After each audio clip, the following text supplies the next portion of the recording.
नमस्कार दोस्तों। स्वागत है आप सभी का मेरी कहानियों में।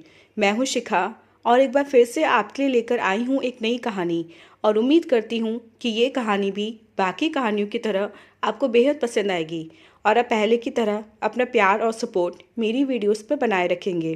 कहानी पसंद आए तो चैनल को सब्सक्राइब करना मत भूलिएगा। तो चलिए अपनी आज की कहानी शुरू करते हैं। आज सुबह सुबह ही भाभी का फ़ोन आया कि ज़रूरी बात करनी है, जल्दी आ जाओ, और फ़ोन काट दिया। मैंने चाय का प्याला मेज पर रख दिया और अखबार एक और रखकर सोचने लगा कि कोई बात ज़रूर है जो भाभी ने एक ही बात कहकर फ़ोन काट दिया। लगता है भाभी परेशान है। मुझे वे अपना मानती हैं। सौमित्र और राघव के बाद वे मुझे अपना तीसरा बेटा मानती हैं। वे बेटों से अक्सर कहा करती थी कि नलायकों, तुम बुढ़ापे में हमारे सुख दुख में काम नहीं आओगे। गौरव मेरा तीसरा बेटा है। उसके होते मुझे तुम्हारी सहायता की ज़रूरत नहीं। भाभी बड़े घर की हैं। उन्होंने सदा हुक्म चलाया है, भैया और अपने बच्चों पर ही नहीं, मुझ पर भी। अब ज़माना बदल गया है। उनकी हुक्म अदूली हो रही होगी जो उन्हें बर्दाश्त नहीं हो रही होगी। थोड़ी देर बाद तैयार होकर मैं आगरा के लिए निकल पड़ा और 3 बजे आगरा पहुंच गया। कोठी के गेट में घुसते ही देखा कि भाभी सामने ही लॉन में कुर्सी पर बैठी हैं। मुझे देखते हुए खिल उठी। आ गए गौरव? हाँ भाभी, ऐसी क्या बात है जो आपने बुलाया है और कारण भी नहीं बताया? सब ठीक तो है? कहते हुए मैंने उन्हें प्रणाम किया। अरे दम तो ले, चाय पानी पी, फिर बैठकर आराम से बातें करेंगे, कहकर भाभी ने नौकर को आवाज़ लगाई। अरे रामू। रामू भागता हुआ आया और बोला, कहिए बीबी जी। जा 2 कप चाय बना ला। चाय पीते पीते कुछ देर बाद मैंने पूछा, कैसी हो भाभी? यूँ तो सब ठीक ठाक है गौरव, पर यहाँ मन नहीं लगता। मुझे अपने साथ दिल्ली ले चल। इसमें क्या मुझे किसी की आज्ञा लेनी होगी? जब चाहिए चलिए। मैंने कहा, हाँ आज्ञा लेनी होगी, बेला की। वे बोली, कैसी बात करती हो भाभी? आपको साथ ले चलने के लिए बेला की आज्ञा? बेला कौन होती है आज्ञा देने वाली? नहीं भाभी नहीं। अपने इस बेटे पर तुम्हारा कितना अधिकार है यह भी मुझे ही बताना पड़ेगा। पर बताओ तो सही कि बात क्या है। सौमित्र, राघव, दोनों बहुएं क्या नाराज़ चल रहे हैं? किसने कुछ कहा है आपसे? मुझे कुछ कहने की हिम्मत कौन करेगा? नहीं, ऐसी कोई बात नहीं, बस मन नहीं लगता। अब मेरा दम घुटता है यहाँ, कहकर वे कुछ उदास सी हो गई। भाभी साफ साफ बताओ ना, कुछ बात तो ज़रूर है। समझो तो बहुत कुछ है, ना समझो तो कुछ भी नहीं। बस यूँ समझ ले, बहू बेटों के रंग ढंग मुझे अच्छे नहीं लगते। मुझे लगता है कि ये बहुएं तुम्हारे भैया की इज्जत खाक में मिलाने पर तुली हुई हैं। इनकी चाल ढाल, इनका रंग ढंग, इनका लाइफस्टाइल मुझे बिल्कुल पसंद नहीं। मुझे इसके अतिरिक्त कोई और कारण नहीं दिखाई दे रहा था भाभी की परेशानी का। मैं पहले ही जानता था, हो ना हो वही सास बहू का, माँ बेटे का पारंपरिक तनाव है। थोड़ी देर बाद भाभी फिर बोली, गौरव अब सहन नहीं होती मुझसे बहुओं की ये चाल ढाल। सौमित्र और राघव तो जोरू के पक्के गुलाम बन गए हैं। डब्बू कहीं के, उनके ही रंग में रंग गए हैं। जन्म से जवानी तक चढ़ा हुआ माँ का रंग इतना कच्चा पड़ गया कि बहुओं के आते ही उतर गया। अरे मैं तो इनसे बड़े खानदान की थी, पढ़ी लिखी थी भी इनसे कम नहीं हूँ, इनसे हर बात में आगे हूँ। चलो और कुछ न सही, इनकी सास तो हूँ, ये सब कुछ मेरा ही तो है, फिर भी, कहकर भाभी चुप हो गई। मैंने कहा, भाभी मैं समझ तो रहा हूँ, पर यह भी जानता हूँ भाभी, मेरे कहे को उपदेश मत समझना। यह भी मत समझना कि तुम्हें बोझ समझकर टालना चाहता हूँ। मैं मानता हूँ भाभी कि तुम प्रसन्न नहीं हो, परेशान हो, पर क्या तुम सुख खोजने का अपना दृष्टिकोण नहीं बदल सकती? मतलब ये भाभी कि सुख तो हमारे चारों ओर बिखरा पड़ा है, उसे बीनने और संजो कर रखने का ढंग बदल दो तो तुम्हारी झोली में सुख ही सुख होगा। स्पष्ट कहूँ, कहीं ऐसा तो नहीं कि तुम्हारी रुचि बेटे बहुओं के दोष ढूंढने तक ही सीमित हो गई हो, अच्छाई देखने की इच्छा ही नहीं हो। अरे तू तो मुझे उपदेश ही देने बैठ गया। इतना ही कह पाई थी कि मैं बोल उठा, देखो भाभी, मुझे तुमसे ये आशा कदापि नहीं है कि तुम अपने गौरव को उपदेश चाहने वाला समझोगी। बिना किसी लाग लपेट के मैंने अपने मन की बात आपसे कह दी, आप प्लीज़ अन्यथा ना लें। इस पर वे बोली, तू बता गौरव, बहुएं जीन्स पहनकर बाहर निकले, ये गलत नहीं तो और क्या है? मैंने कहा, बड़े भैया की बड़ी बेटी एमए कर रही है, कॉलेज जीन्स पहनकर जाती है या नहीं? जाती तो है, पर वह तो बेटी है। बस यही तो गड़बड़ है भाभी, बहुएं क्या तुम्हारी बेटियां नहीं? जो कुछ भी हो, पर बेटी बहू में अंतर तो रहता ही है। बहुएं बड़े बूढ़ों का इतना भी लिहाज न करें कि उन्हें देखकर तिनके की ओर जितना पर्दा कर लें। और बेटी भले ही नौजवान लड़कों के साथ बेलिहाज घूमती फिरे। मैंने कहा, यह तो भाभी एक कोल्ड वार है, न जाने कब से जारी है। इसका अंत होता नजर नहीं आता। सास माँ नहीं बन सकती और बहू बेटी। इसमें मैं आपको दोषी नहीं ठहराता। कदाचित आप ठीक कह रही हैं। मैंने मनी मन सोचा कि कहीं मैं ये भाभी के डर से तो नहीं कह गया, पर मैं डर जरूर रहा था कि कहीं वे मेरी बात को अन्यथा ना ले लें। वही हुआ, वे बोली, अरे तू तो वाकई मुझे उपदेश झाड़ने लगा। लगता है अब तू बड़ा हो गया है, मुझे उपदेश देने लगा। वही हुआ ना भाभी, जिसका मुझे अंदेशा था। निश्चल बात मैंने आपसे कही तो आप बुरा मान गई। सॉरी। सोचता हूँ आप ठीक कहती हैं। एक दिन में ही बेटा माँ का न होकर बहू का हो जाए तो गलत तो है ही। और मैं चुप हो गया। अपनी बात को पानी देते हुए वे बोली, क्या मैं इतनी नासमझ हूँ कि यह भी नहीं जानती कि 2 दूनी 4 होते हैं, 5 नहीं। मुझे क्या एकदम बेवकूफ़ समझ रखा है। तू ही बता कि जब बहू के चेहरे पर सास यह लिखा पढ़ ले कि इस बुढ़िया ने तो हमारा जीना हराम कर दिया, हमारी सारी प्राइवेसी पर बंदूक ताने सिपाही की तरह पहरा देती रहती है, तो कौन बर्दाश्त करेगा। इसका अर्थ क्या है बता। कोई दूसरा अर्थ हो सकता है इसका। इसे अपराध न मानूं, क्या ये मेरा अपमान नहीं। दब्बुओं की तरह इस कान से सुनकर उस कान से निकालती रहूं। क्या मैं उनके पतियों का दिया खाती हूँ कि लाई थी वे अपने अपने घर से। हमने दहेज के नाम पर छदाम भी न लिया। कौन सा ऐसा शौक है इनका जो मैंने पूरा नहीं किया। अरे हमारी सुहागरात तो घर में ही मनी थी, पर मैंने एक को ऊटी भेजा तो दूसरी को गोवा। कौन सी कमी छोड़ी है मैंने इनके अरमानों को पूरा करने में। आते ही बेटों को अपने काबू में कर लिया। मैंने भाभी के प्रश्नों की बौछारों पर एकदम ढाल सी तानते हुए कहा, छोड़ो भी भाभी, ये सब मुझे क्या बता रही हो। मैं नहीं जानता। नया नया जोश है, बच्चे ही तो हैं सब, इन्हें दीन दुनिया की क्या खबर। अरे सुगृहिणियों के कुछ तौर तरीके होते हैं कि नहीं। सुबह 8 बजे तक सोते रहो, नौकर चाय लेकर पहुँचे, महारानियाँ बिस्तर पर ही चाय पीती हैं। सुबह उठकर किसी को नमस्कार प्रणाम नहीं, उठते ही टूट पड़ो चाय के प्याले पर। अपने मजनुओं के साथ मेरे सामने मटक मटक कर निर्लज्जों की तरह बातें करती हैं। बेटों पर ऐसा हक जमाती हैं जैसे अपने बाप के हाथ से लाई हुई कोई जायदाद हो। हुक्म चलाती हैं, नाम लेकर पुकारती हैं, अरे सौमित्र सुनो तो, अरे राघव तुमने यह काम नहीं किया। कितनी बार कहना पड़ेगा यार, तुम समझते क्यों नहीं। पति को यार कहती हैं, काम पूरा क्यों नहीं किया इसका स्पष्टीकरण मांगती हैं। यह तमीज़ है पति से बात करने की। अब तो कहेगा गौरव कि भाभी पति को पति मानने का जमाना गया। अरे पति को पति न माने तो क्या बाप माने, भाई माने या बेटा, क्या माने। भाभी पति को दोस्त भी तो माना जा सकता है, कहकर मैंने भाभी की प्रतिक्रिया को परखने की कोशिश की। ठीक है गौरव, तुझे भी मुझ में ही बुराई नजर आई।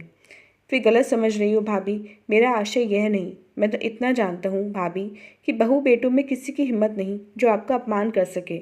यदि कोई आपका अपमान करता है तो क्या मैं बर्दाश्त कर लूँगा। बस मेरा तो यही कहना है कि चीज़ों को देखने के अपने दृष्टिकोण को बदल कर देखो, फिर देखो कि कुछ अच्छा नज़र आता है कि नहीं। तभी सौमित्र आ गया।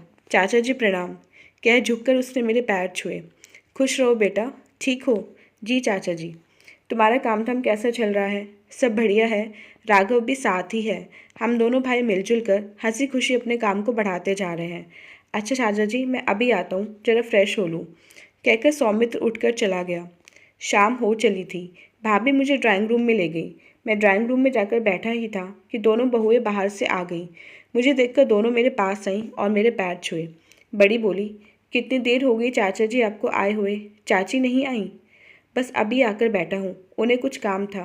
कैसी हो तुम लोग। हम ठीक हैं, कहकर बड़ी मुस्कुरा पड़ी। छोटी ने भी मुस्कान बिखेरी और बोली, चाचा जी सब कुशल मंगल तो है ना। हाँ बेटा सब ठीक है, जाओ तुम लोग थक गई होंगी। वे भीतर चली गई। भाभी बोली, गौरव जब से आया है यूं ही कसा हुआ बैठा है, जा हाथ मुंह धोकर कपड़े बदल ले, डिनर का समय हो रहा है। भाभी, मैं और चारों बहू बेटे खाने की मेज पर बैठ गए। आधे घंटे में डिनर समाप्त हो गया। मैंने रामू से कहा, रामू एक एक प्याला चाय तो बना ला। थोड़ी देर में रामू ने चाय लाकर मेज पर रख दी। मैंने उससे कहा, रामू अब तो घर जा, कल जल्दी आ जाना। चाय पीते पीते मैंने उन चारों को डांटना शुरू किया, क्यों भाई, आप चारों भाभी का बोझ उठाते उठाते थक गए हो क्या। सभी चौंक पड़े, मानो अचानक बिजली कड़क उठी हो। सौमित्र बोला, क्या मतलब चाचा जी, हम समझे नहीं। हम उठाएंगे माँ का बोझ। हाँ मुझे ऐसा ही लगता है, मैंने थोड़ा तेज स्वर में कहा। इस पर सौमित्र कुछ आहत सा बोला, बोझ तो अकेली ये उठा रही हैं हम सबका। हम कौन होते हैं इनका बोझ उठाने वाले? माँ के कारण ही तो समाज में हमारी एक अलग पहचान बनी है। सभी एक स्वर से कहते हैं कि बच्चों का भविष्य बनाना कोई सुमित्रा से सीखे। कितने गुणी, सुशील, सभ्य और होनहार बच्चे हैं। पिताजी का नाम कोई नहीं लेता। आज जो हम राजा बने फिर रहे हैं, माँ की ही बदौलत। तभी राघव ने पूछा, क्या माँ ने कुछ कहा आपसे? मैं बोला, क्यों? भाभी तुम्हारी शिकायत क्या मुझसे करेंगी? क्या उन्हें तुमने इतना कमज़ोर समझा है कि वे तुम्हें ठीक करने के लिए मेरी सहायता मांगेंगी? वे तो तुम्हें क्या, मुझे भी ठीक कर सकती हैं। कहकर मैं रुक गया और मेरे चेहरे पर एक रोष उभर आया।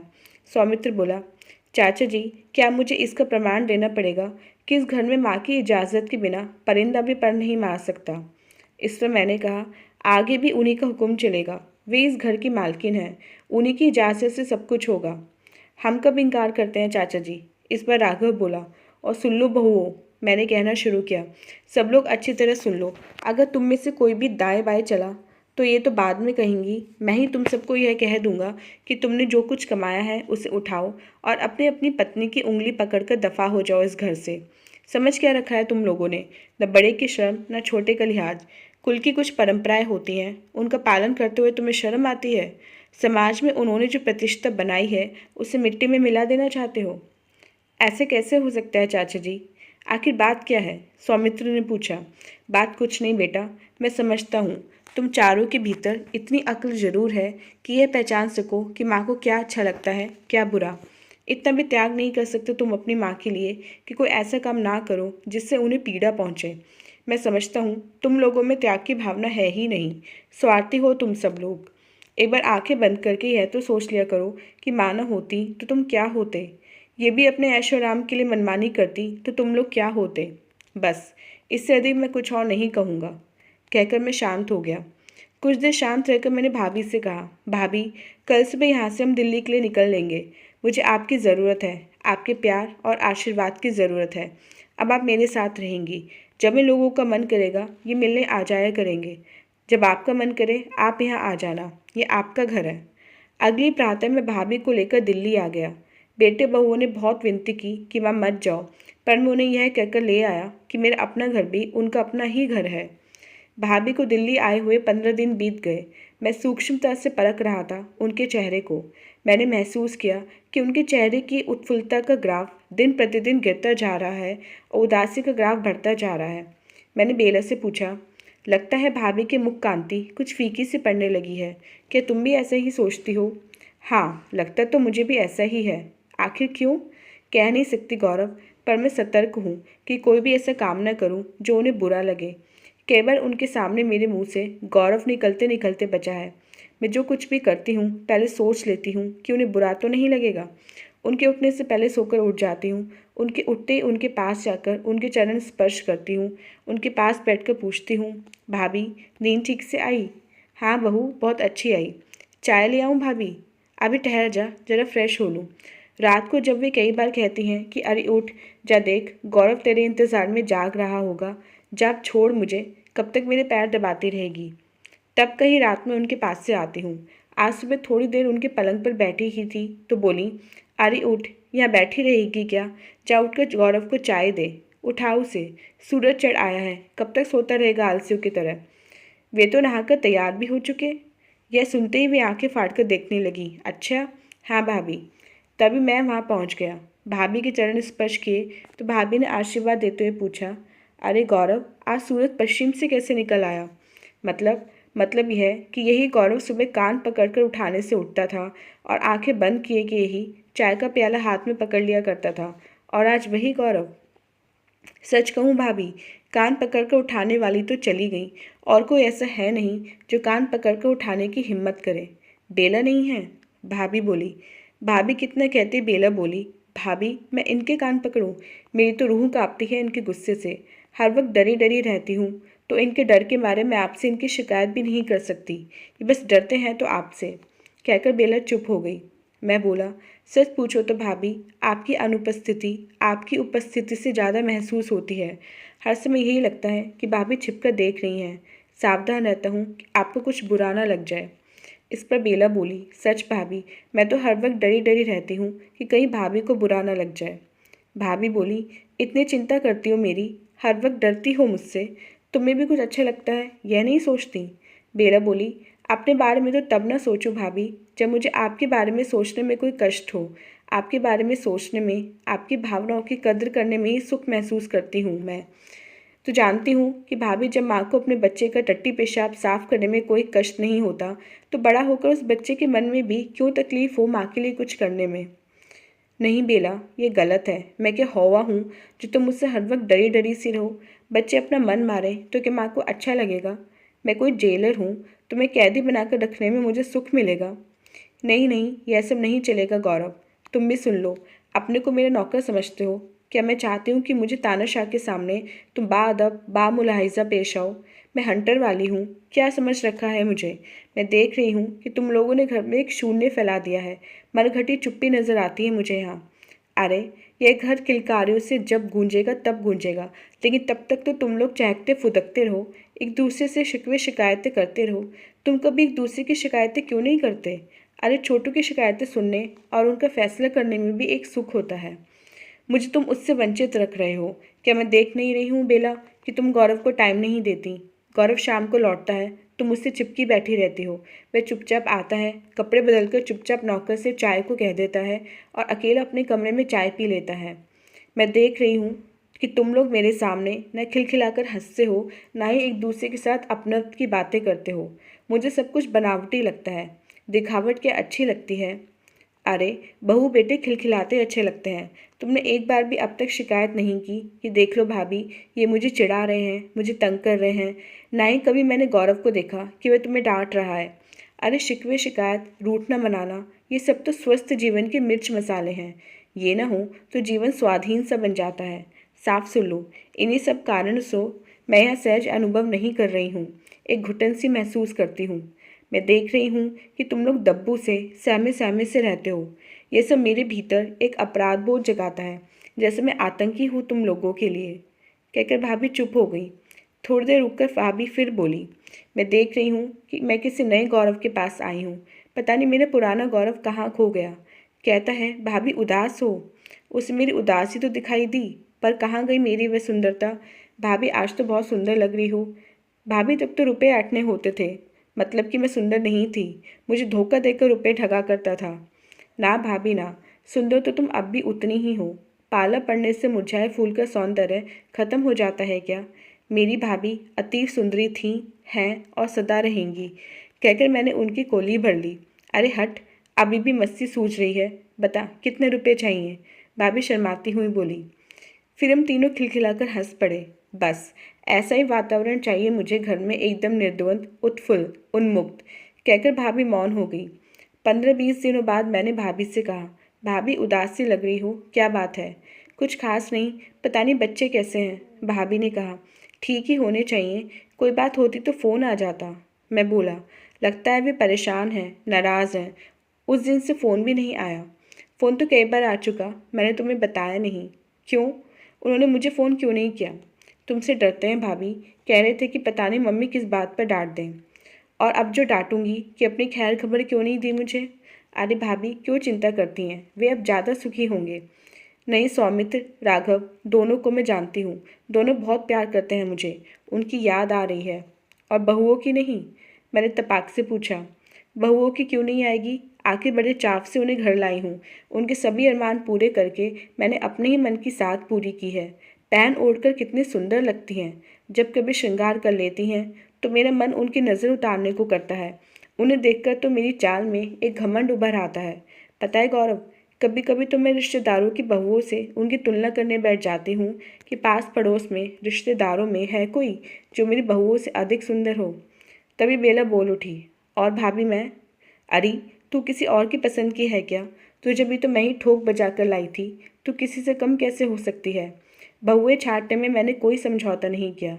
मैं दहेज के लोभ में कभी नहीं आई, बस गुण, शील, सौंदर्य के पीछे ही भागी। तभी फ़ोन की घंटी बजी तो गौरव ने रिसीवर उठाया। हेलो, हेलो चाचा जी प्रणाम, सौमित्र बोल रहा हूँ। वहाँ सब ठीक है? हाँ बेटा, सब ठीक ठाक है। और तुम लोग?